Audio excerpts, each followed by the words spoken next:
Hello, hello, hello, everyone. Welcome to another Sree Daily Global Conversation. This is our 53rd show in 53 days. That means we have been on lockdown in New York City, where I'm coming to you from, for 53 straight days. But it's Sunday night, which means we try to be purposeful and positive.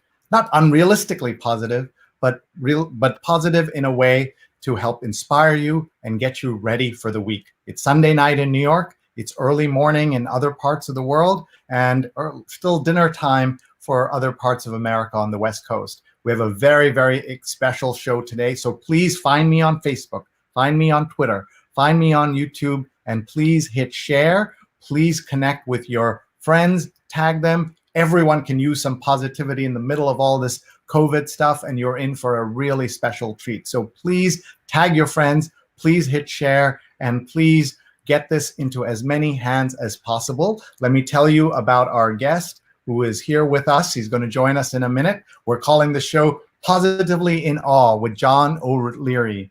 John is the host of the podcast Live Inspired and is one of the most interesting people you will have a chance to meet in these shows that I've been doing, and really one of the most exciting speakers in the world, consistently described as the best speaker we've ever had, according to people who have listened to him, and including clients who have hired him to speak to them. John's emotional storytelling, unexpected humor, and authenticity make each interaction with him truly transformational. So if you're ready to be transformed, this is the show you want to share with your friends. So please hit like, please hit share, and tag your friends. Let me tell you a little bit about myself. My name is Sreenivasan, and I am the Marshall Loeb Visiting Professor of Digital Innovation at Stony Brook School of Journalism. And we've been doing these daily shows since the day New York City went under lockdown. And I'm joined by our producers, Vandana Menon and Rose Horowitz. They're both tweeting right now on Twitter at Rose Horowitz 31 and Vandana_Menon. They're using the hashtag Sree COVID call, Sree COVID-19 call, Sree COVID-19 call. Please use that hashtag. Please share this with the world. You're going to really enjoy this conversation. Let's tell you about some of our sponsors. We're sponsored by Community Food Bank of New Jersey, which fights hunger and poverty in the state by assisting those in need and seeking long-term solutions. Please donate today by going to cfbnj.org. This ad is brought to you by Nidhi Sinha, who's a great supporter of the organization and a friend of this show. We're so grateful to her for supporting Community Food Bank of New Jersey. We're also brought to you by Muckrack, introducing Muckrack's Fundamentals of Media Relations, a free on-demand 2-hour course and certification.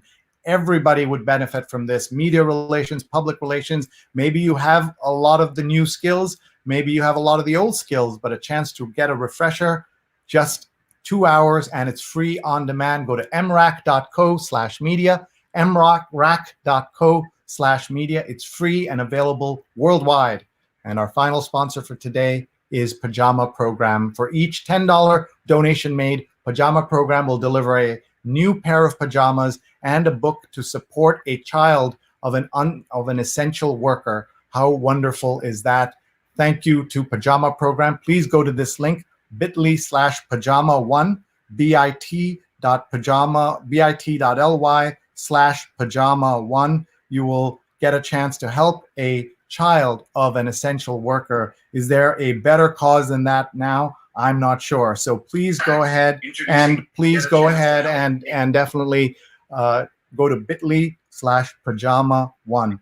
We are so grateful to our guest, and for everyone who is here, please continue to hit share so that your friends and family can join us. And finally, want to tell you that you can have an ad with us. The rates are really inexpensive. Just email me, sree@sree.net, sree@sree.net. Maybe you don't have something you want to sell, but you have a small business or a nonprofit you want to support. Maybe you want to do a marriage proposal or a wedding announcement or anything like that, or graduation. We also have an ad program that we've put together for Mother's Day that we want to show you. Thank a mom on Mother's Day. So next Sunday, in conjunction with the New York Times read along, where we read the New York Times on Sunday mornings, you'll have a chance to thank your mother. Go to this link, digimentors.link/mothers. Take a photograph of that right now, or take a screenshot, and you'll be able to do that. Look how inexpensive the pricing is. We'll read a message on air to your mom or someone who is like your mom, a mother figure in your life. 50% of the proceeds will go to Nick Kristoff's C19 Impact Initiative. It's a great way to support your mom or someone in your life who's a mother, and also to get the word out and support Nick Kristoff's great initiatives. digimentors.link/mothers. Now, without further ado, let me bring on stage the great John O'Leary, who is visiting us from St. Louis, Missouri. Hi, John. Hello, Sree. How are you? You know, I feel blessed, man. I'm healthy. I'm on the air with you right now, so I'm really glad to be part of this. And we're so delighted to have you. We're going to tell people your life-changing story and the story of your positivity in times that are very difficult for people to believe. But we always ask, how's your family? How's everybody around you in these COVID calls? That's the first thing we ask our friends. Yeah, I appreciate you asking. So I just left home. My wife and kids are there safely. I have 4 children, 14, 12, 10, and 8. They're healthy. They miss school, which is something shocking for me to say as a parent. So they are ready for school to return, and we look forward to the day when they can safely go back. But generally speaking, the family's fine. Okay, well, that's good to know. Kids who are missing school, those are very special kids that you have. Let's take a look at where people are watching from. Our friend Cherry's watching from Kerala in India. Mark Lee's watching from Durham, North Carolina. Jonathan Borstein is watching from the East Village. And Steve Taylor's watching from Philadelphia. And Pradnya Haldipur from Silver Spring. And by the way, if you want to respond to any of these cities, you can.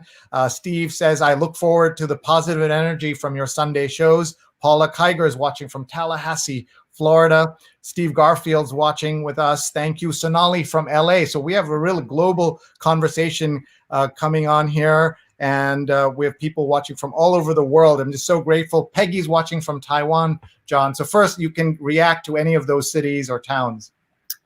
So I would imagine the majority of your listeners and viewers don't know who I am, so they might be surprised to know, but I've been in every city and country that you mentioned so far.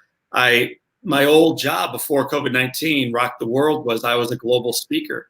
And so I had the great honor of traveling the world, traveling the United States, sharing a story of positivity, sharing a story of hope, ultimately sharing a story of truth, which is not that it's easy, but that it is possible. And I think that story, that idea remains true today, but it's maybe even more important right now than it's ever been. So for those of you tuning in, whether you are down the street in St. Louis, Missouri, or you are around the world in Taiwan, we welcome you and we're glad you're part of this. Thank you. And let me tell people a little bit about you and some of the incredible work you've done. Just first on the digital side, you have more than 2 million downloads of your podcast. You have a newsletter that goes out to 100,000 people. You've sold more than 350,000 books, and you've spoken to more than 1 million people for 3,000 clients. That's incredible. The question then comes, what are they listening to? What are they getting? And here is the story. You were expected to die, but now you're teaching others how to truly live. In 1987, John O'Leary was a curious 9-year-old boy playing with fire and gasoline. John created a massive explosion in his home and was burned on 100% of his body. He was given less than a 1% chance to live. His epic story of survival has never felt more relevant as we've all experienced the coronavirus epidemic. John is the author of the instant #1 national bestselling book, On Fire, The 7 Choices to Ignite a Radically Inspired Life, host of the top-rated Live Inspired podcast, and an inspirational speaker teaching more than 50,000 people around the world each year how to live inspired. His much-anticipated second book, In Awe, Rediscover Your Childlike Wonder to Unleash Inspiration, Meaning, and Joy, releases on Tuesday. We are so thrilled to have you here, John. People are hearing your story. They're commenting right now. Nirmit says, wow, great to have you here, John. So first, tell me about that experience when you were a kid and how it shaped you. Walk us through that, please. So Sree, I think the most amazing aspect of my story, and probably all of our stories, is I completely underappreciated how dramatic it was and how worthy it was. I spent the majority of my life trying to cover up the scars that you just referenced. I had my fingers amputated in hospital. So these are my hands. The scars come from my neck all the way down to my toes. The burns were severe. I spent 5 months in hospital, but then spent the rest of my life until 28 trying to hide from them, trying to cover them up, trying to pretend like I was ordinary. So the goal of my life was not to be a motivational speaker or a podcast host or an author. The goal of my life, really, if I'm honest with you, was just to be super ordinary, just to fit in. And what I was trying to become, Sree, was who I thought I wanted to be, which was like everybody else. When you are 9 years old and you are in a house fire and you spend those 5 months in hospital and you spend 5 months in a hospital bed and you spend then years separated from your friends and family, your dream's not to be extraordinary. That's not the goal. The goal is to be radically ordinary, to be gray, to fit in with everybody else. And so that's what I did very successfully for almost 2 decades. And then the story is 3 Girl Scouts asked me to share my story at their troop. And so at age 27 or so, maybe 28, I went, and for the very first time, I shared the story of John O'Leary getting burned at age 9. I had 12 minutes in front of them. So I shared this story. I read my notes the entire time. I never once looked up. That was my first talk. And we've been blessed to deliver, like you mentioned, almost 3,000 talks in front of a couple million people in the 15 years that have followed. So it's a wild journey. I know you've got additional questions you want to ask me around it, but it's not one I would have chosen, but it's one I'm extremely grateful to have experienced. How did you find the strength to survive and the circumstances exactly of that night? How did that happen, and how did you survive that? Great question. So the circumstances began in the garage with a 9-year-old boy walking over to a can of gasoline, trying to pour a little bit of gasoline on top of a flame, thinking it would just spark to life. As I approached that can, before I even began to tip the container, the fumes, it's the invisible part that burns you. It's not the liquid. It's the vapor in life. That's true not only for gasoline, but in almost every aspect of life that really matters. It's the invisible stuff that matters most. That day, the vapors came out, created this massive explosion, split the can in two, launched me 20 feet against the far side of the garage, set my world on fire. When we were little, whether it was in Taiwan, India, Southern California, anywhere you grew up, I think we were all taught what to do when we're on fire. We were taught to stop and drop and roll. And yet that day when I was on fire, and I think most days if we ever catch fire, we do what comes naturally, which is to run. And so I ran on fire through the garage, back into my house. Eventually, Sree, I was tackled by my brother Jim. He was 17.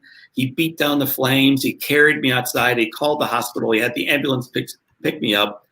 He saved my life. And then you said, John, what gave you that strength to carry forward? I think it's twofold. First is my dad came into the emergency room, and I had not yet seen him since the explosion. And my dad was a phenomenal father, but also a disciplinarian. And I just blew up his house.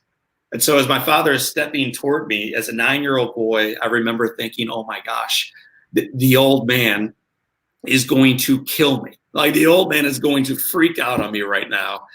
And instead, Sree, he walked right over to me. He pointed down and said, John, little man, look at me. And so I look up, and then he goes, I have never been so proud of anyone in my entire life. And my little buddy today, this morning, I am just proud to be your dad.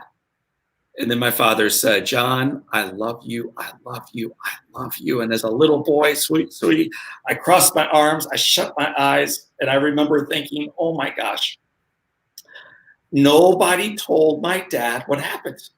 You know, he doesn't know that I burned down his house. He doesn't know that I caused all this, that I'm the reason why I'm in this hospital bed.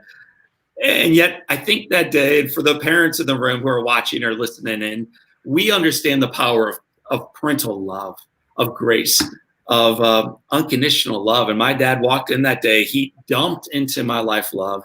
And I think that was power to take the next step forward. I'm just recovering from you describing that, John. And that day, what was the physical danger you were in from the burns? So it's 100% burn. That's the entire body. For those of us like me who struggle in math, everything is burned. 87% was third degree. Third degree means the skin will never grow back. If you present in 2020 with 100% burn, what they do is they take the percentage of your body burned. These are the experts around the world. They add your age, and they've got mortality. So in 2020, if a patient comes in this badly burned, it would be 109% likelihood of them passing away, of them dying. This is back in 1987. So there's seemingly no real chance of survival. And yet my father thought there was. And my mother, who came in and took my hand and told me she loved me and told me to fight, told me to take the hand of God and walk the journey with him, she believed that it was possible. The physicians and the nursing staff and the custodial staff, the janitors, the entire team came together around this little boy that had no medical chance of surviving. And they loved him and they encouraged him and they performed miracles. I mean, all of the skin from my entire body came from my scalp. And so surgery after surgery after surgery, they would take skin from my scalp. They would slowly piece this little boy back together, and they would keep him alive week after week. It took them 5 months, but they were able to slowly nurse me back to health. Nirmit, who's watching in Charlotte, says, wow, you're an inspiration of my day, John. He says, I would love to know who your role models are. We could come to questions like that, but just at this moment, as you're telling the story, and you've told it thousands of times, do you ever think back and say, in addition to the love of your parents, there were moments there that the story could have gone any other direction? So, Sree, a lot of times people compliment me on being so tough or such a fighter. The wonderful comment out of Charlotte said, John, you're an inspiration of our time. And the reality is, the more you get to know me, the more you'll be less impressed by me. I am the result of so many incredible people doing the next best thing for me. And the calling then is, if that's true in this one case, is it possible that we can be that part in someone else's case? Can we become part of someone else's miracle, someone else's gift, someone else's next step in their life? And I think the answer is absolutely yes. And so who were some of my inspirations? Clearly, to begin with, it was my mom and my dad. They were my inspirations at age 9. They remain my inspirations today at age 43. Like I'm half the man my father is, and I wish I was half the parent that my mother was to me. They're just incredible people. In addition to that, I had a janitor who would come in every single day and clean my floors for little pay. And yet he was mission driven. He did his job beautifully. He took care of a little boy. And while he did so, he would play the radio so that I could hear it. And that little encouragement every morning to keep a boy not only safe from virus, safe from bacteria, but also inspired with music, it can make a profound difference. And it certainly did in my case. There was a Hall of Fame radio announcer named Jack Buck. He was the voice of our team, the St. Louis Cardinals. He heard about the story, and he came in on the second day after I got burned. He encouraged me. He set a goal in front of me saying, John, when you get out of here, we're going to celebrate you at the stadium. We'll call it John O'Leary Day at the ballpark. And even though he was told on the way out that the little boy would not survive, the gentleman came back the following day, and the following day, and the following day, and the following day for 5 months.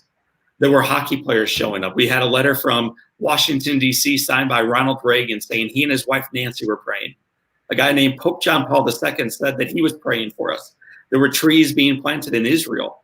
This was an unknown little boy in the Midwest of the United States who had no chance to survive it, and yet the global community came together as one and prayed and worked and strived to bring forward this little boy. And for me, I don't feel like I'm the inspiration of the story. If I was telling a story about how great I was 2,000 or 3,000 times, I would rock myself to sleep every single time. I get to tell the story of how great life is.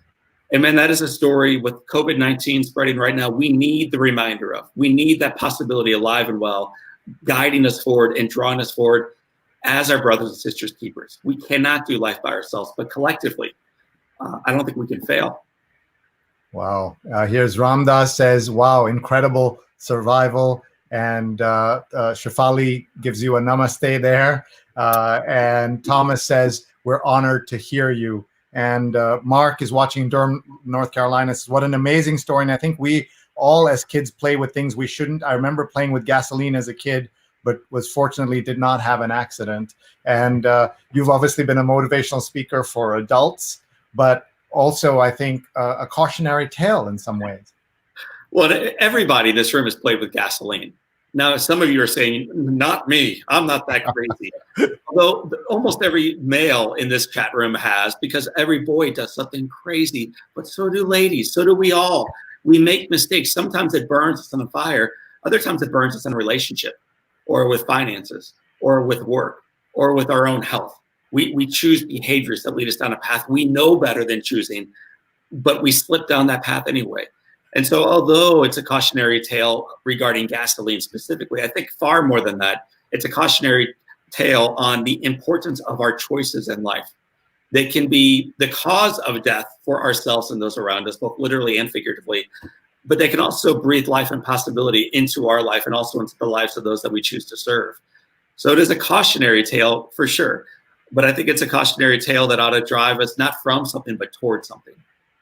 And that's certainly what you've done. Let's talk a little bit about your new book that's coming out. It's called In Awe, and it comes out on Tuesday. Rediscover your childlike wonder to unleash inspiration, meaning, and joy. And this is the website, johnolearyinspires.com. And people can take a look at that and see all the stuff that's here in the book. Let's talk a little bit about, by the way, if they go to the website before Tuesday, I guess, if you on Monday by 11:59 Central Standard Time, you pre-order on johnolearyinspires.com. You got free chapters, you got a digital playbook, early access to the In Awe video series, In Awe inspired quote cards. So a lot is going on, and people will want to definitely get this book. So you can go and get this in any of these places: Amazon, Barnes & Noble, Audible, Books A Million, IndieBound, Bookshop, Target, Apple. So all of those places have this. Let's get some early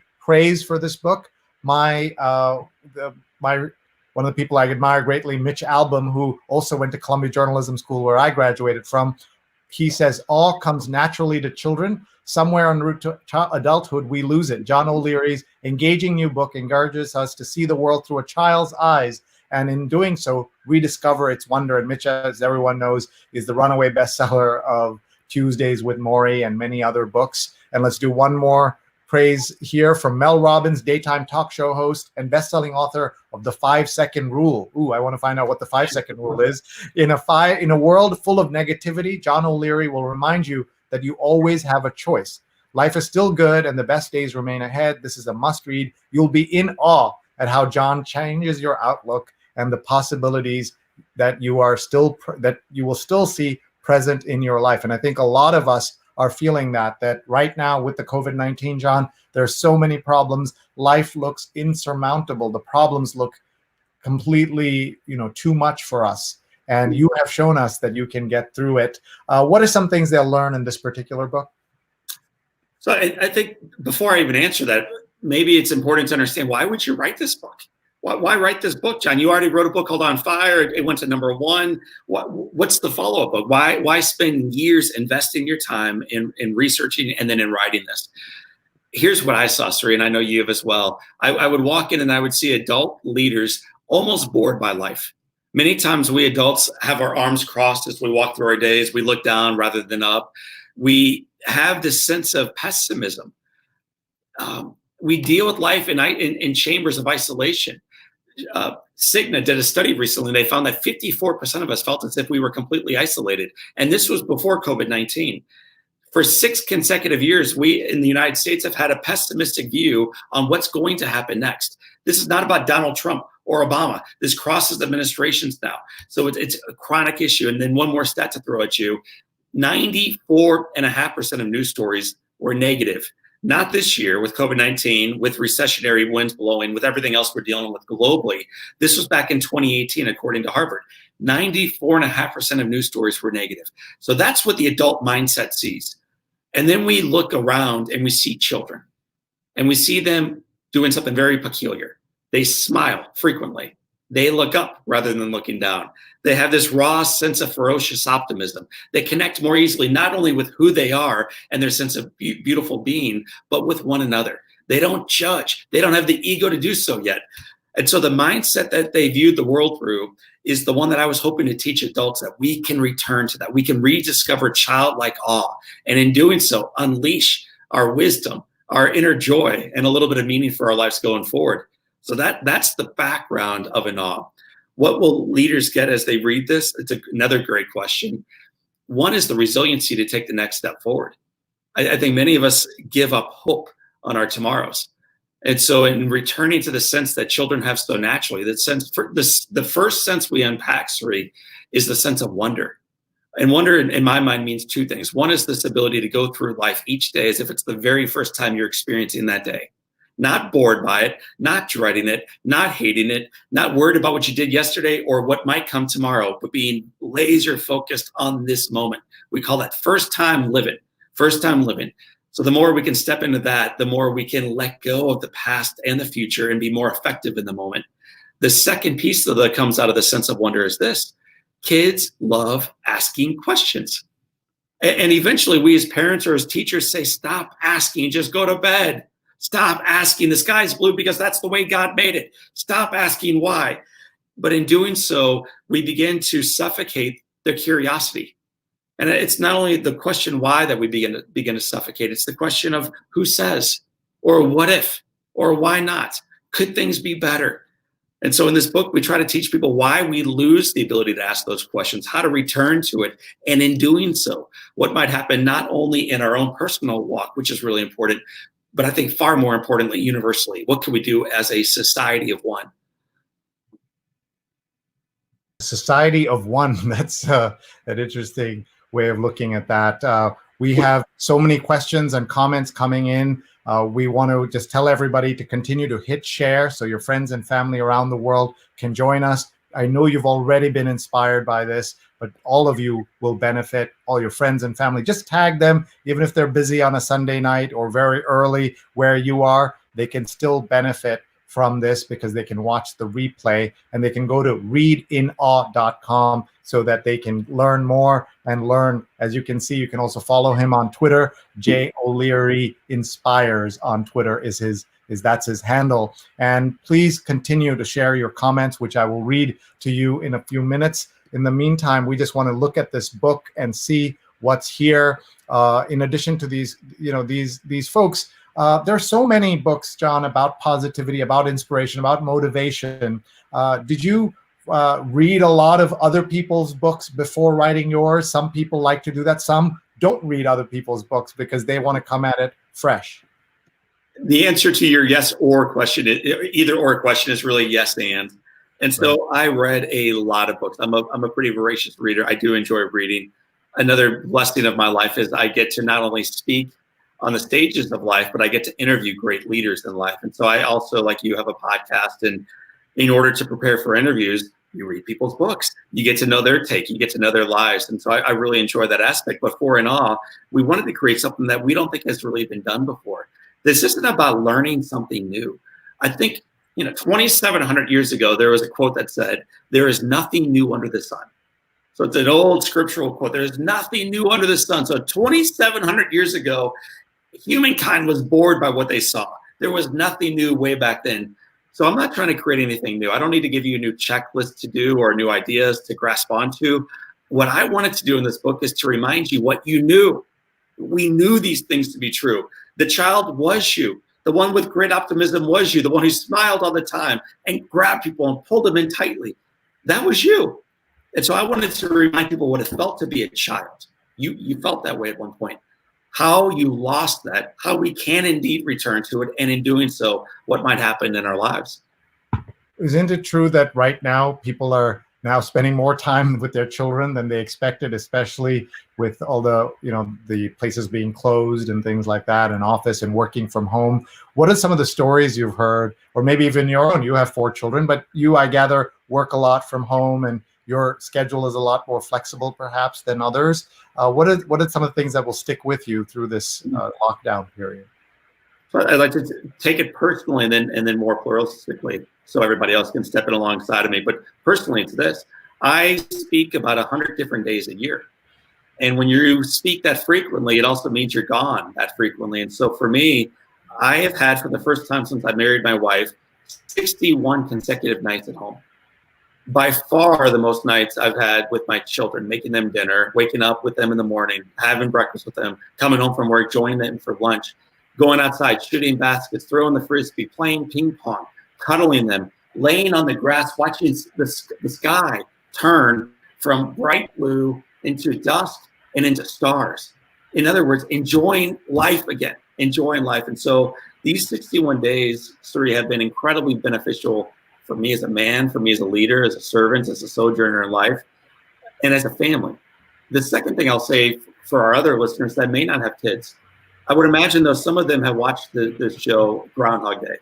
So for those of us who've ever seen Groundhog Day, or you feel as if you're living Groundhog Day right now in your apartment, in your condo, wherever you're taking this call from tonight, it's important when you think back on that movie that we recognize what took place in that movie. So Bill Murray, he's the actor in the movie who keeps repeating the same day again and again and again. Eventually doesn't get bored by the day. He becomes better in the day. Bill Murray learns a new language. He learns French. Bill Murray learns how to play an instrument he had never learned before. He learns how to play the piano. He learns how to ballroom dance. He learns when a kid is going to fall out of a tree so he can be there to catch him. He learns when a gentleman's going to get sick at a restaurant so he can be there to give him the Heimlich maneuver. Bill Murray becomes the best version of himself in that day that seemed like it was a boring day on repeat. And in doing so, he finally breaks the binds of that day. He becomes a better version so that when life returns to normal, he did not return to who he once was. He returned to become a much better version of who he was called to be. And I think leaders on this call tonight, we can use this terrible tragedy to propel us forward as individuals, to grow in hobbies, to learn languages, to learn the piano again, a guitar, whatever it might be, learn how to sing, call old friends, write love letters, learn about astronomy, learn life. And so I beg our leaders right now who are with us, Sree, right now to not waste these days. I hope as we come through the storm, we do so not only individually, but collectively far better because of it. Thank you. I'm just showing people your website. This is just a hint of what your speaking life is like. And before all of this, I presume a lot of this is now virtual, John, but just look at the kinds of companies, that you were talking, the Western Bankers Association, Health Connect Partners, the American Burn Association, is kind of obvious to some ways, but look at the Citizen Bank of La Cruces and White Young Professionals Organization of Chicago, the Salvation Army of Kent County, global companies, tiny companies, regional companies, all of them are represented here under your speaking. And then you've got this huge podcast that has had more than 2 million downloads. And here are the recent episodes. What are some of the things they would learn from listening to you? So what I do as an interviewer, and I've noticed you because I followed several of your shows as well, I think a great interviewer asks the question and then gets out of the room. And so what I do is I bring on people better than me. I bring on people smarter than me. I bring on people more adventurous than I am, more creative, more influential. And I ask them questions that I think every listener wish they could ask them if they were in the room. And then I duck out of the way and let the individual take it. So that's one thing, is you'll learn that John O'Leary has learned to ask a question and then silence himself, which is, I think, healthy in this case. Another thing you'll learn is that everybody's got challenges that they're dealing with. I bring on really successful people from time to time, and yet they have the story of overcoming challenge and tragedy. I think it is in overcoming those events, whether it was in childhood or early in their business or early in their marriage or after that bankruptcy, that has allowed them to become a little bit more filled with grit, a little bit more filled with faithfulness and courage and compassion, and then a little bit more mission-centered in life to overcome the obstacles that would come their way later on in life. And so for those of us who are trying to dance over every pothole, I think sometimes we must stumble to learn how tough we are, how to bounce forward, and how fragile and also how beautiful our life is. So I right behind you right now, the camera is on me, but right behind the camera is a wall of about 100 guests that we've had on. And every one of them has a remarkable story. And all of them are tied, this thread that pulls all of them together.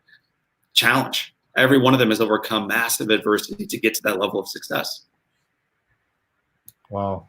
This is so inspired, John. This is amazing. You've also, the way you put everything together online, I think is also inspiring for folks. Maybe you can walk us through a couple of these. The most listened to of all time with Mel Robbins. What was special about that? What made that the most listened to of all your podcasts? So Mel has a terrific story. She's a terrific storyteller. She's incredibly articulate. You see her up there right now. I'll be seeing her on Thursday this week. She's a friend of mine. She's got a huge social platform herself. I believe her book, The 5 Second Rule, has sold maybe 1 million copies, probably more at this point. So she's highly successful. In addition to being a great storyteller, she teaches you how to own the possibility within your days in a very singular, specific way. And for her, and she's done all kinds of research around this, is anytime you're at an inflection point, anytime you're deciding whether you should or should not do something, and you're leaning toward not doing it, mentally count down from 5 and then do it. And so for her, it's like a little baby spaceship. You just, every single time, get out of bed. Don't pick up the cigarette. I'm not going to drink again. Whatever the thing is that you're choosing yes or no between, shut your eyes to the 5-second countdown. And I know this sounds crazily simple, but some of the most sophisticated things in life are this cell phone I have in front of me. What makes this cell phone so genius is not the complication and how sophisticated this thing is. It's actually how incredibly simple and intuitive it is for us users to use. So I think she gave our listeners something very intuitive, something that they could apply. And because of that, people wanted to share. And as you know, Sree, the more people share, the more people listen, the more they download, the more they benefit. Absolutely. And we want to remind everyone, please do all of that. Share, download, retweet, tag your friends. Everybody should hear the story of John O'Leary. Please follow him, J. O'Leary Inspires on Twitter, and readinawe.com. And the book drops on Tuesday. Until Monday night, there are all kinds of fabulous offers. If you go to the website, if you pre-order right now on any of those platforms. And when we were prepping, I was asking John, how much where do I send people? And he said, just let us tell stories. And that shows you the importance of storytelling and what we're doing. He's obviously a master storyteller. I'm just looking at some of these others on the screen here. Obviously, these are topics you care about. Cancer and illness, entrepreneurship, baseball. Let's talk about baseball. We should be right in the start of the season. The good news, of course, is everyone's team is undefeated at the moment. But you're in a great baseball town, a great sports town. What is it like for you in your life not to have sports, for your children, your friends, your buddies? Yes, another beautiful question. I believe, and I'm probably going to offend a few of my friends. So one of our clients is a team called the St. Louis Cardinals. One of my dear friends that I live near and worship with is a guy named Mike Gersh. He's the general manager for the St. Louis Cardinals. In the book On Fire, I wrote extensively about my love for baseball and my love for the St. Louis Cardinals and the impact that their team had on a 9-year-old boy. In our new book, it's called In Awe, I write about the mistakes I made in a relationship that changed my life. And a lot of it ties back into baseball. So we're a baseball family. I love baseball, but I will say this, Sree, because baseball's not on, because all activities on the nights and weekends have been canceled, because the TV's got the same programs running again and again and again, what I'm experiencing as a dad is a lot more family time. I'm looking at something not like other 9 guys living their dreams. I'm usually looking at one child over here with brown eyes staring back at me, and then one kid over here with blue eyes, and then a little girl with blonde hair and blue eyes staring back at me. And it's sacred time. It is sacred time. So part of me hopes that when baseball returns, and I hope it does soon, that I don't return to idly sitting back, just passively watching. I want to actively live life. I want to actively parent. I want to actively lead. I want to actively cheer. I don't want to just passively watch life go by anymore.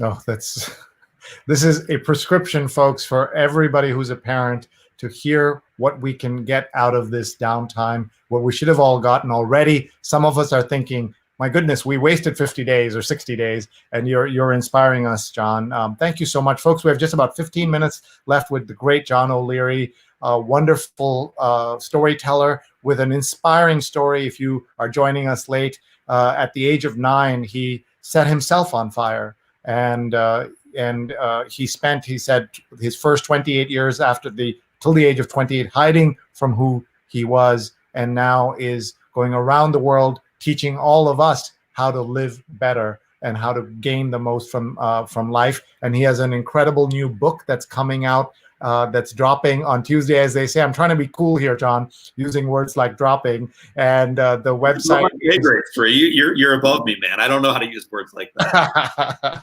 But I'm also older than you, and you can go to johnolearyinspires.com or go to readinawe.com, and there you will learn everything about what he's doing. Look at all these companies that he works with, StarKist and MetLife and Pepsi and Lego and Southwest, and all these companies have learned from him, and we're learning from him right now. You can book him to speak at your organization. And one of the things that I will say, John, that people should know is a little bit about the backstory through your first book, which is called On Fire: The 7 Choices to Ignite a Radically Inspired Life, which everyone can get at all good bookstores. And it's also on sale at certain times of the year, and people can get that. You know, money is an issue for people, and I see on your website you're giving away so much good content, including the podcasts and everything. How do you decide how much to charge, when to charge? What is your kind of business model for what you're doing? And I presume there's an entire wonderful team that you're working with. Talk about the business side, please, and how have you been affected by this? Wow. So there's a lot there. You got like 15, 20 minutes left, and your question would require 4 hours to answer thoroughly. So I'll give you the penny tour of our business, but we have a total of 7 team members that work with us at Live Inspired. How do we decide what to charge? I'll answer it this way. I've always been mission centered. And so when we began speaking 15 years ago, those 3 girls got charged nothing. I wasn't motivated by money to share the story with them. When we went on afterwards to speak to a group of 46 volunteers a couple months later, there was no fee. And then a few months after that, there was no fee. And then you do that again and again and again and again and again. You recognize, if I don't put some value on this, I'll lose my marriage, I'll lose my health, I'll lose the ability to parent my kids effectively. And so we kind of price ourselves as a speaker, right where the market says we are. We actually think we're below what our value is. But I don't work for money, man. We are driven out of mission. And so even online right now, we're creating a church model to support people. If you don't have the assets to afford John O'Leary at various programs that we offer, you can pay what you can. Like, I don't want money to ever be an excuse why we can't work with some individuals, some organizations. So that's part of what we're doing. Another piece that we're doing is there's a book coming out, like you mentioned, in 2 days.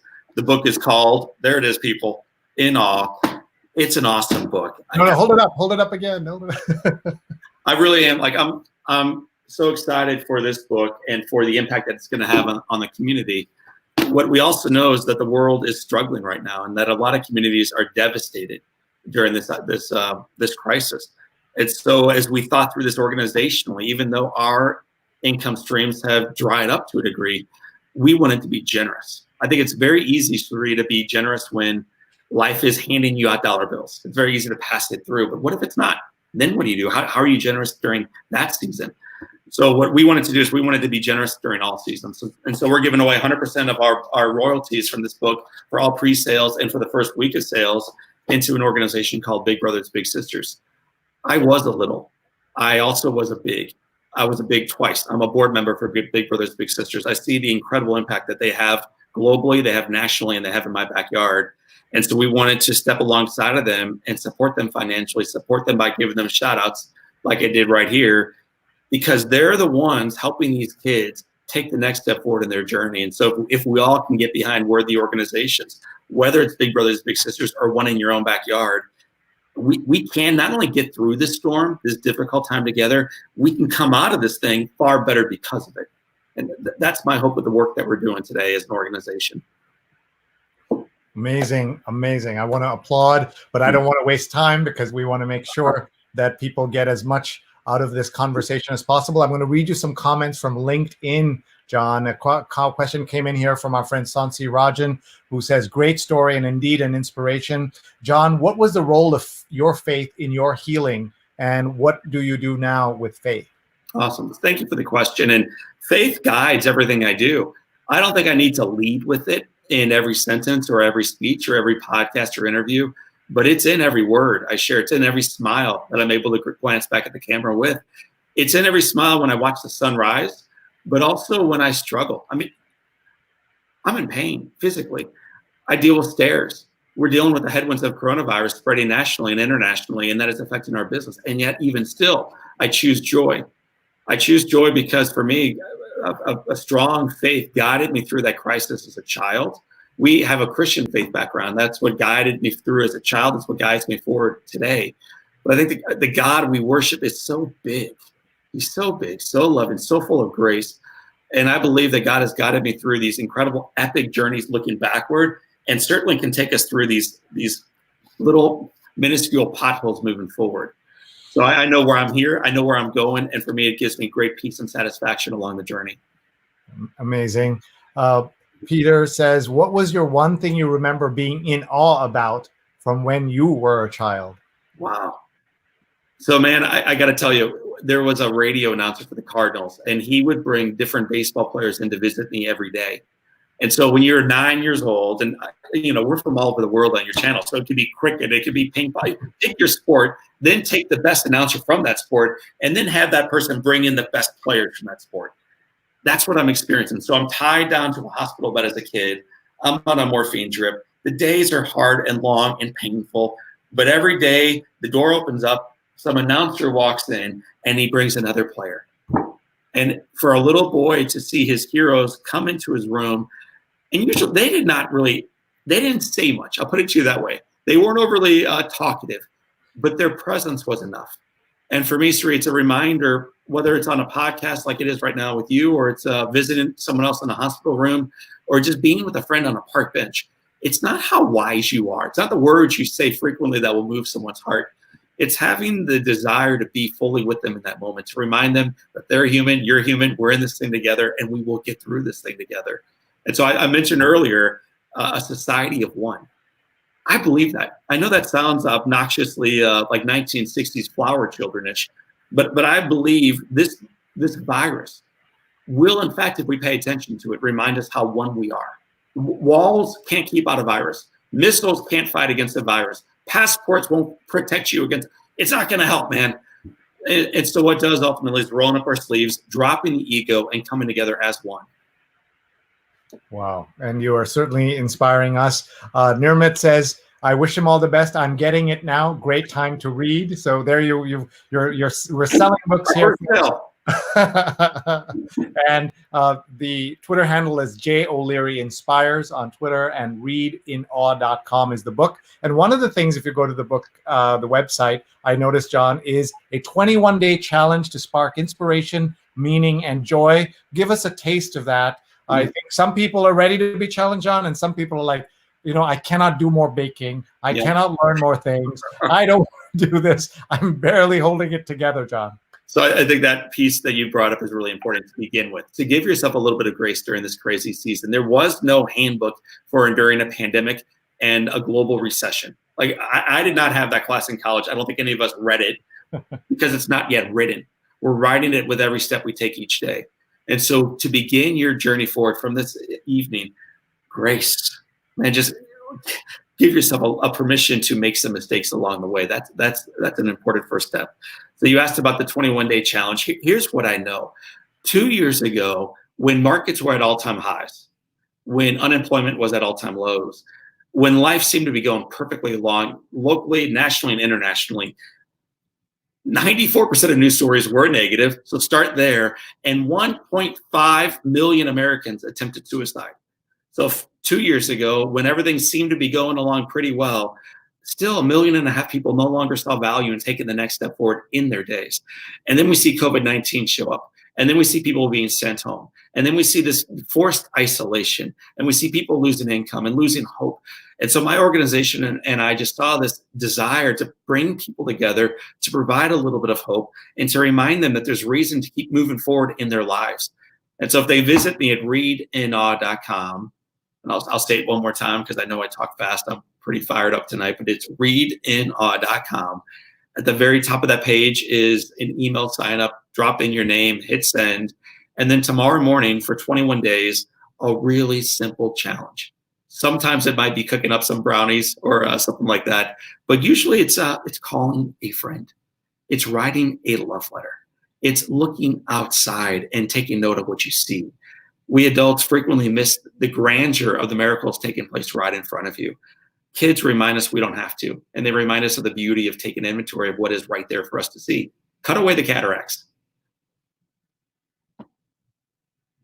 John, thank you so much for these great words of inspiration and lots of ideas.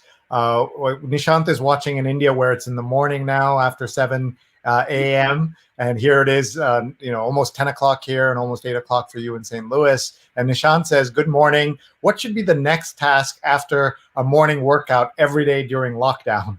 Yes, well done. Well, and I would tell you this, if it works after lockdown, let it continue to work after post-lockdown.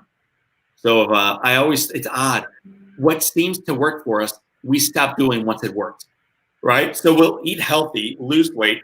That worked. Now we can eat crud again. So it's important that what works for us during this difficult season, once the normal season, the normal way of life returns, let us not return fully to it. Don't forget the lessons you're being trained in right now. So it's a beautiful question. Here's my morning ritual. I get up every day before the sun is up. I walk downstairs. I might make either a cup of tea or coffee. I walk outside of the screen porch. I look east with a journal in my hand, and I wait for it. The birds usually beat me to it. Somehow they know it's coming. They start singing. They start making this little orchestra, getting ready for it. And then all of a sudden, through the darkness, light returns. And as the sun cuts through the darkness again, it happened again. It should blow our mind every morning. I have a journal in front of me. It looks a lot like this one, but it's the one I keep at home. And I begin with a question, why me?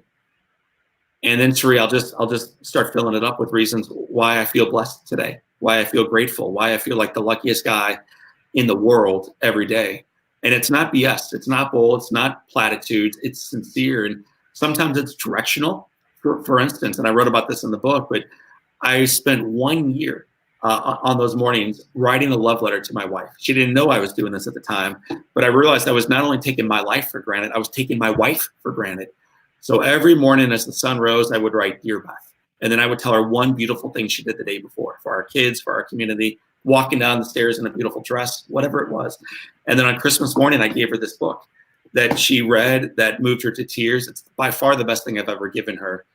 But it's because I slowed down long enough to identify the reasons to count my blessings. And we will not count them if we race into our day or through our workout or into our work. And so from India, wherever you live, whatever challenges you face, wherever the sun is right now, yours is beginning to rise, ours is beginning to fall here in the Midwest. Count your blessings and watch how it starts multiplying the blessings in front of you. Wow, John. I'm just, my parents are watching right now. I just noticed in Facebook, they both commented and they're there, my dad and mom, and I'm not going to see them for months because getting to India where they live is very hard. What do you say to parents who are going to be apart from their kids of all ages? You're 43, I'm 50. When I was 42, I went home to India, and one of the things my dad did was he noticed I borrowed his shirt, which I always do because I don't have to carry as many clothes. And then he started ironing my clothes. And I said, a father's work is never done. And so, reflect a little bit on that parental children connection, that even though we're far apart, I'm not going to get on a plane, go 20 hours anytime soon. I won't be allowed to. And then I may not be able to. Right. My family may say, don't come. Like all kinds of things can happen. So talk about that, please. So this time of crisis can build a higher wall between you and your family. And that family could live with you. Your mom and dad could be in your same apartment and it could still build a higher wall between you. So it's important we recognize the possibility of that and the desire we have in our hearts to break those walls down and to build more structured bridges. So how do you build a bridge then, John? One is I'm during the season, now we're 61 days in, I pray very methodically for my parents every day. And I'm not sure I used to do that. I used to be grateful for them and I have a great mom, but I'm not sure I used to really thoughtfully pray for my family. So in whatever your faith background, you may want to hold up your family in your thoughts and prayers. That's one idea. It's been very beneficial for me, in part because it also guides my next step. I am able physically to visit my parents. They live 10 minutes from where I'm taking this call tonight. I can't hug my mom though. I can't hug my father. My dad has had Parkinson's disease for 31 years. He's at high risk now of something like COVID-19 claiming his life. And so we're being very protective of my dad. But I've written him a couple letters. I've sent him a lot of emails. I text him pictures of me. We send him videos. We swing by. We bring him milkshakes. We let him know we love him. And so in any capacity for the kids out there and for the parents, because I think the parents are sitting at their phones having a pity party frequently, waiting for it to ring. As my mom always says, honey, the phone works both ways. Letters work both ways. Emails work both ways. FaceTime works both ways. Let's make sure we're crossing the dots and crossing the the T's and dotting the I's as we make sure that the other, whoever the other is, knows how much we love them and how grateful we are for them and how much we miss them and how we can't wait to hold them again. Yeah, amazing. One of the people I got to interview in this phase of COVID-19 was Harlan Coben, the great best-selling author. And he has 3 Netflix shows at the same time right now on Netflix. And he said something that I won't forget, just like so many of the things you've said today. He said, you bring your own weather to the picnic. That's and awesome. that means no matter what is happening, you bring your own weather. Talk about that as a concept. And I know you live your life, if not to those words, similar words. Well, I think the world is selling us happiness, and happiness is getting the new iPhone 17. And then pain is when I drop it and the screen breaks. You know, that's how quickly we go from being on top of the world to being buried by it.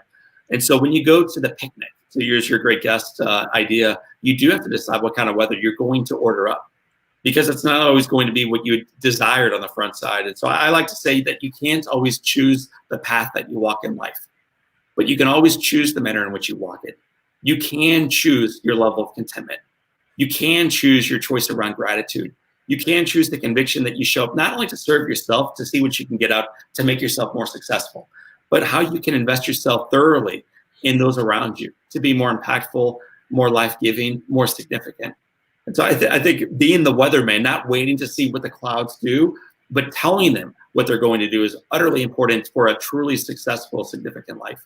All right, we have just a couple of minutes together. I'm going to read a couple of comments here. Avinash says, John, very inspired by you and your lecture. He's calling it a lecture. I would like to continue to inspire others. I'm an engineer of 78 years age. All right. With my daughter, Ashima, working for a waste management company in Florida. And she's an angel. He's talking about his daughter. And I imagine she's not a little kid, right? He's 78. But something about parents. And by the way, fathers and daughters have a special relationship, right? Well, there's a daughter right over my right shoulder. If you can look over there, that little blonde girl. I have 3 boys, and then I have the one that gets whatever she wants, and it is my daughter. And I want to speak to your 78-year-old engineer for a moment. In chapter 24 of this book, In Awe, I write about a man who was 98 years old and still working. He was responsible for 26 business owners. They all reported up through him. And so you can retire at 50 and spend every day playing golf, and people will applaud that. But I think you will be bored to pieces in doing so. Or you can be like this phenomenal engineer out of Florida and choose every day to invest yourself in worthy endeavors. It could be hobbies, but it might be work. And my friend Pat Hinman out in San Diego worked every day until he was 98 years old. A remarkable guy. 77 years of marriage, just a great example of being a kid, being childlike until the very end. And wow, that's great that you and you also learned from him, right? Being around our elders, and that's one of the saddest things that I'm seeing now: people dying alone without a chance to say goodbye, parents and children saying goodbye or through glass panes or through glass on your FaceTime.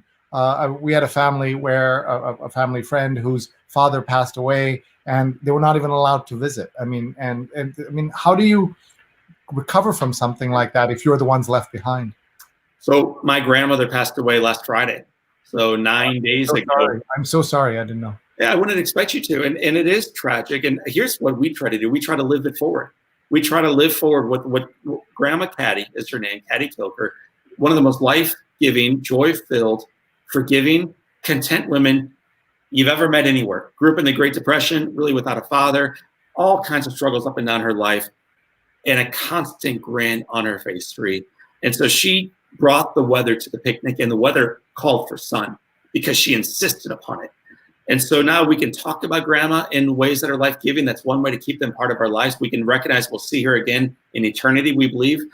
But the other way, maybe one of the most important ways, is to live for her, to live like her, to reflect her goodness in every room that we walk into. Yeah. Anne says, there's a crummy time to be away from your children.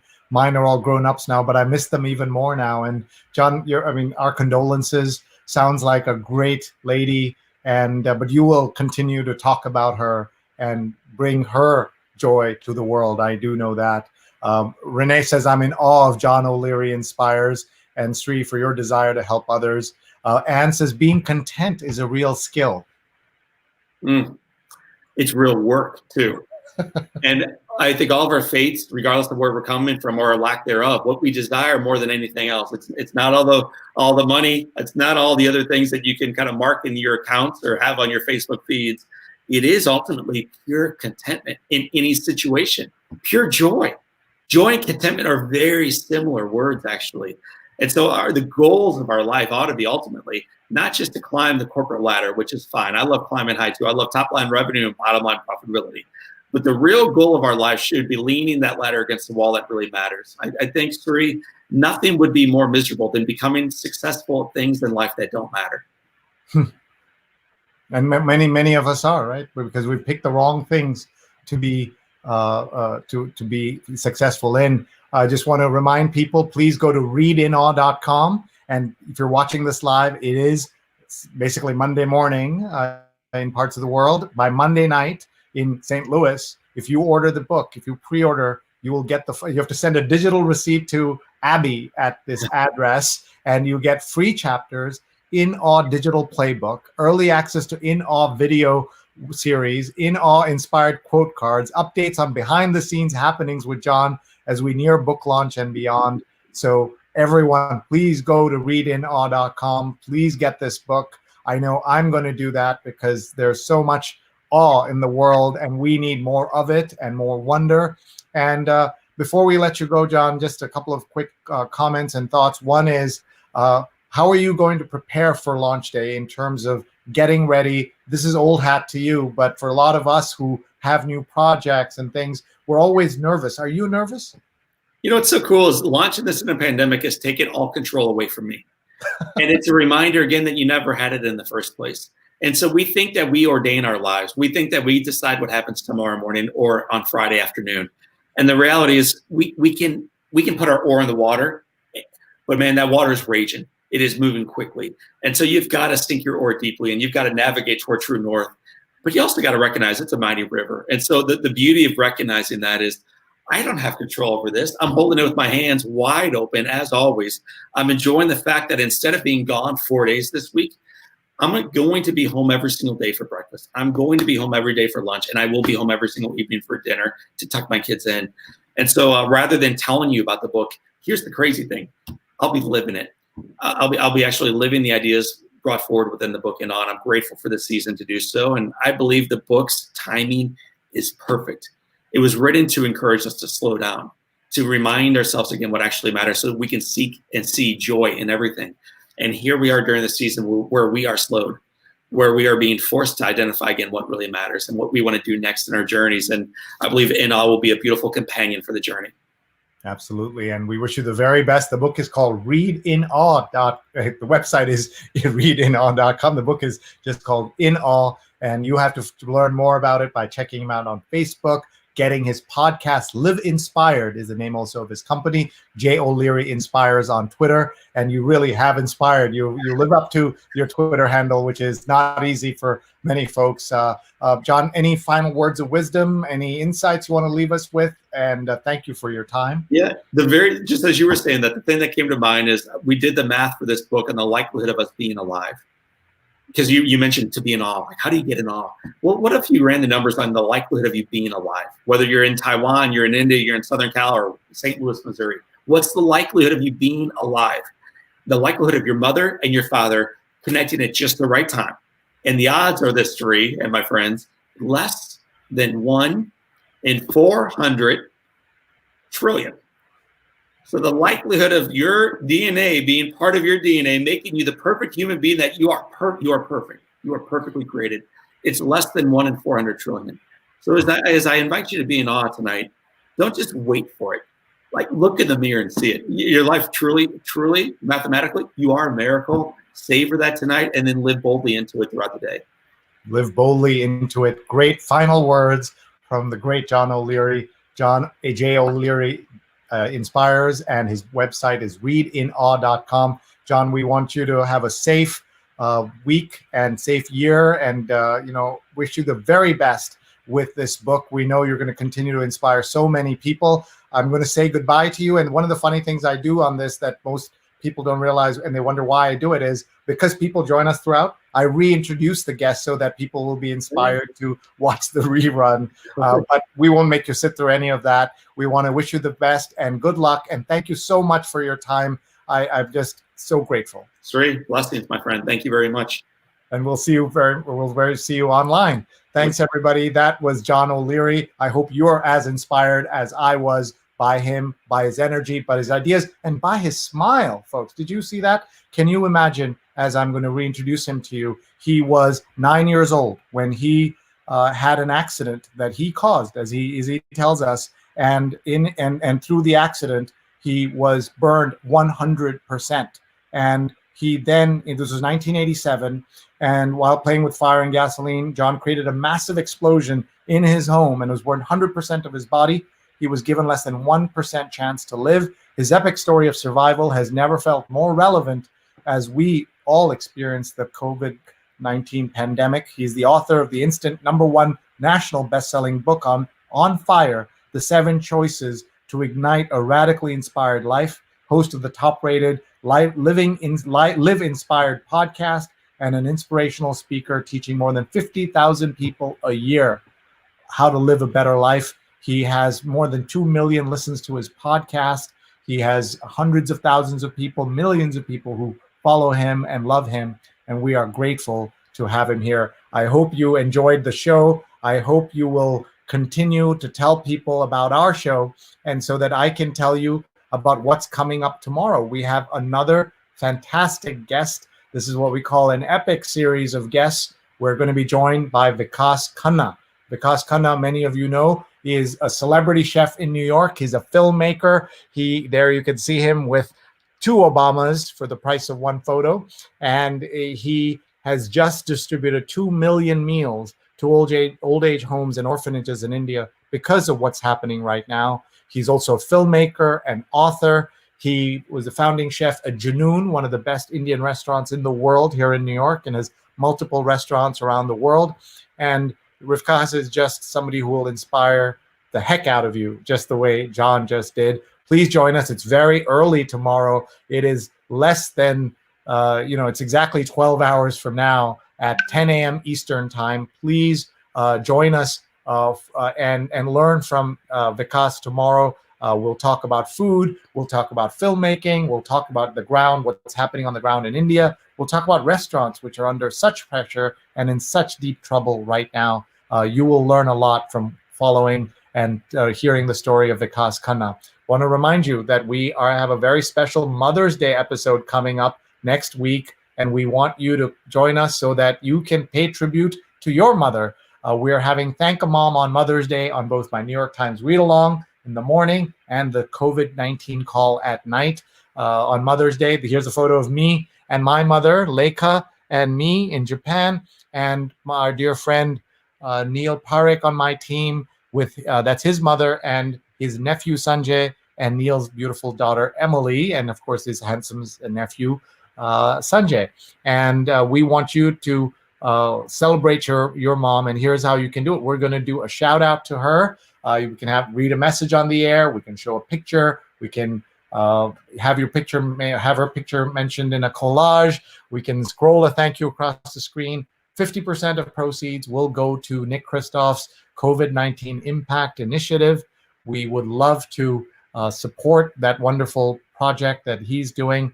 And we will run the ad twice next Sunday on Mother's Day in America. Mother's Day varies from country to country. All you have to do is take a picture of this URL, digimentors.link/mothers, or you can just write to me, Sree at Sree.net, SREE at SREE.net. We want to thank our sponsors for this show. Community Food Bank of New Jersey fights hunger and poverty in the state of New Jersey by assisting those in need and seeking long-term solutions.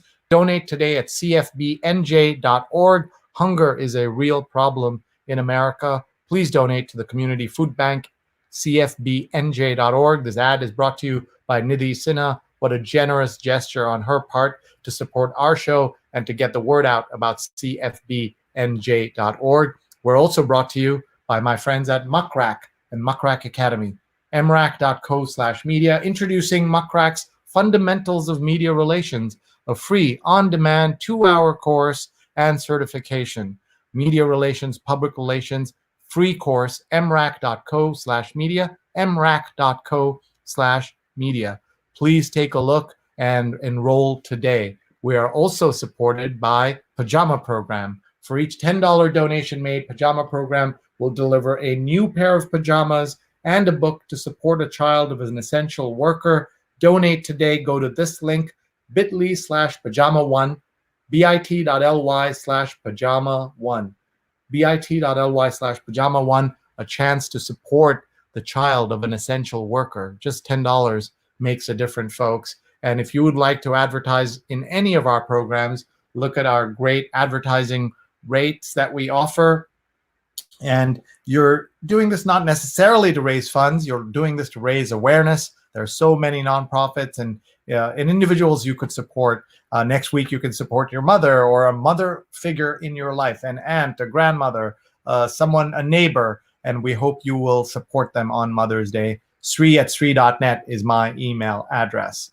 And that's it, folks. I'm so grateful to all of you. Please subscribe to my YouTube channel, youtube.com/Sreenet, youtube.com/Sreenet. You will learn a lot about the kind of guests I've been getting. We've done more than 50 programs, as you know, and this is a chance to catch up with so many inspiring, exciting, interesting, engaging stories. I also want to show you another fun way you can keep in touch with me is through my WhatsApp, not group, but WhatsApp alert. So what this is a chance for you to just hold your phone up and get this QR code and get on a WhatsApp alert. This is not your racist uncle's WhatsApp group. This is just an alert system. You'll get an alert that I'm online, and you'll know that because the times vary across the world. You'll know that if you join. So just go use your phone right now and go grab that QR code, and that's so easy to do. Thanks very much, everybody. We're looking for ideas. We're looking for guests. We're looking for themes. We're looking for sponsors. Please do support us as you have been doing already. Hit share right now. Tag a friend right now, someone who would benefit from seeing this message that John O'Leary brought us. What an inspiring young man, I call him. He's only 43, and what he's done to change the world and help so many people. We are blessed in many, many ways, and we don't know it. We don't acknowledge it, and we should. And that's one of the things that he has told us. Please check out readinawe.com. readinawe.com. And a reminder of our other shows that we have for you. Every single Sunday, we have a show called our New York Times Read Along. Today, our guest was the former Detroit bureau chief of the New York Times, Mickey Maynard, who turns out to be a big Bollywood fan and a big lover of Indian food. You can find this in my YouTube channel. Again, you can find the recording of that. We have had so many great guests on that show, including we went to the home of the print editor of the New York Times, Tom Jolly. We went to the home of the travel editor of the New York Times, Amy Vershup. We went online with Stacey Stewart, president and CEO of the March of Dimes, and Sunny Slaughter, guest on 1619 Project, incredible lady and supporter of the show. And we went virtually to the home in New Jersey of Harlan Coben, author and Netflix producer. So that's just an example of the shows we have. And meanwhile, this show, the Daily COVID-19 Call, which is on scroll.in, incredible organization. They cover news, culture, and analysis of India like no one else. And I'm hoping more and more of Indian America. Thank you for your support. A big shout out to Rose Horowitz 31 on Twitter and Vandana_Menon on Twitter. Please subscribe to our YouTube channel. It's the best way to keep in touch. And if you need anything, if I can help you in any way, Sree@Sree.net, SREE@SREE.net. If you want to host your own talk show like this, we have a team that's launching talk shows right now for other folks. You have a book launch, you have something you'd like to get out in the world, you have a conference that you have to postpone, don't. Call me, we'll help you virtualize them, make them online, and make them not better, but different and in a way very engaging. There's nothing like being in a space with people. I miss it terribly. That's why I do the show. People say the show is uplifting. People say the show is inspiring, but this is for me, the uplifting thing that I do and you all provide that love. Thank you so much. I'm so grateful to everybody. Good luck and good night, everybody. Please stay in touch. I see the comments are, Anju, I'm just gonna, I saw this comment, so I have to respond. Anju says, I want to work, but don't know how to do it. I'm gonna be doing more work, Anju, around helping people who are either looking for work or they themselves are already working but are not feeling inspired. And part of the reason I do this, go back onto my YouTube and look at my conversations I've had every Sunday. We do this positivity night, and we've had so much inspiration. And I'm sorry you're feeling unmotivated. It's okay. There is no playbook, as John said, for any of this. This is all new to us. We're all learning together. So thank you very much. I wish the very best of health and luck to all of you. And please keep in touch. Sree at Sree.net, at Sree on Twitter, at Sreenet on Instagram, and on YouTube, Sreenet. Thanks very much, everybody. We're saying good night and see you soon.